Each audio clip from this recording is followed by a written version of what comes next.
Hello everyone, this is Thomas Digital Economy Channel. Today I'm very much privileged to welcome one ICT expert in this region, Eastern Africa. This is Mr. Robert Ford. Okay, Mr. Robert Ford, thank you very much for coming. Thank you for Very having nice me. to meet you again. Thank you very much for having me. Mr. Robert Ford, I should explain about yourself. I know you since long time ago. However, could you kindly introduce yourself a little bit? I think you already introduced me. My name is Robert Ford. I'm a citizen of this region, the East African region, born and raised in Uganda, but have been living the larger part of my life now in Rwanda, but have also been traveling around the world as one of the prophets of ICT. So I am a career professional in ICT. I'm a graduate of information technology, where I enrolled in my computer science class in Royal Melbourne Institute of Technology, Australia. And I'm also a graduate, postgraduate in my MBA. Yep. And I'm pleased to be here and to share with you ideas about technology. Okay, thanks very much. Actually, here, all of you can see that this very beautiful place. This is the one cafe located in the heart of the capital city, Kampala, in the country Uganda. Beautiful city called Pearl of Africa.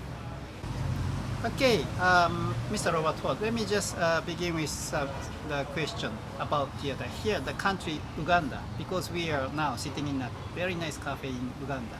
Could you tell us a little bit about what is happening ICT situation in Uganda here? As you know, Uganda is one of the countries in what we call the East African Community Bloc. The East African Community Bloc is constituted of 6 countries, which is Uganda, Kenya, Tanzania, Rwanda, Burundi, and the Republic of South Sudan. Uganda happens to be one of the countries in the region with a relatively high literacy rate. So you have a bigger class of elite people. Because of that, technology has been very easy for the citizens to adopt, and investors have been very forthcoming in investing in the industry. Uganda was the leading country. It had the ICT cluster as one of the components during what we call the Northern Corridor Integration Projects Initiative, which was an initiative that was spearheaded by 3 heads of state, Uganda, Kenya, and Rwanda, to fast track the development of 3 major infrastructure projects. Initially, 3 major infrastructure projects, which was electrification, the oil pipeline, and the standard gauge railway. So when the 3 heads of states sat together to fast track the implementation of those 3 major projects within their region, they soon found out that there were very many peripheral components that had to come along for the 3 projects to successfully be implemented. And along the way, those peripheries included land, included capital, included financing, included human resource, included technology, included communication between the people, included applications, and Uganda was specifically leading the ICT cluster. And under Uganda's leadership, the region was able to obtain what we call the HONA, the One Network Area, which was the first of its kind in the whole world to be implemented, where you had 3 countries working together to take away or to harmonize inbound and outbound data traffic between themselves that way eliminating all the roaming charges. So all the traffic that was inbound, outbound within the 3 countries became local area network. Amazing. And the traffic coming outside of those regions are the ones that is the one that remained in the roaming bracket. And because of that, that improved communication between the people. And it also increased the adoption level for technology. More people found it cheaper I see. to communicate, and because of that, the adoption becomes went so high. So the lower roaming fee Yes, generate more literacy Exactly. or adoption. exactly.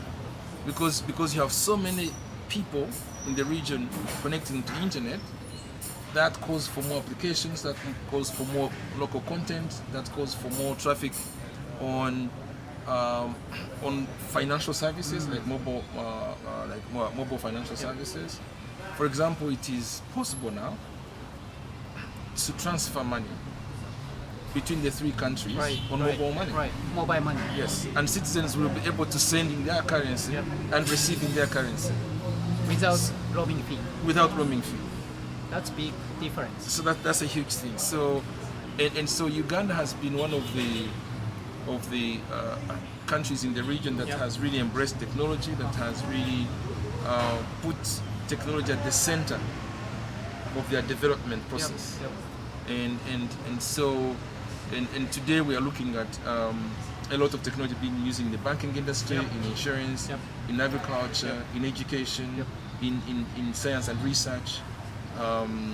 If you look at some of the higher learning institutions here, a lot of their research work for the students is all data based. So it's all data oriented.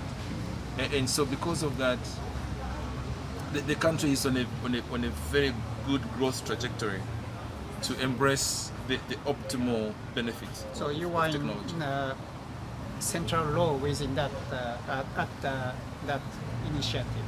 I was very privileged and very humbled to have been selected by technology and industry leaders of the region during the Northern Corridor Integration Projects to lead what we call the Northern Corridor Technology Alliance, NCTA, which is an alliance of tech companies within the region to fast track the collaboration between the private sector and the governments in designing and crafting appropriate and efficient and suitable public-private partnerships so that we can get the local content in the development process of the region.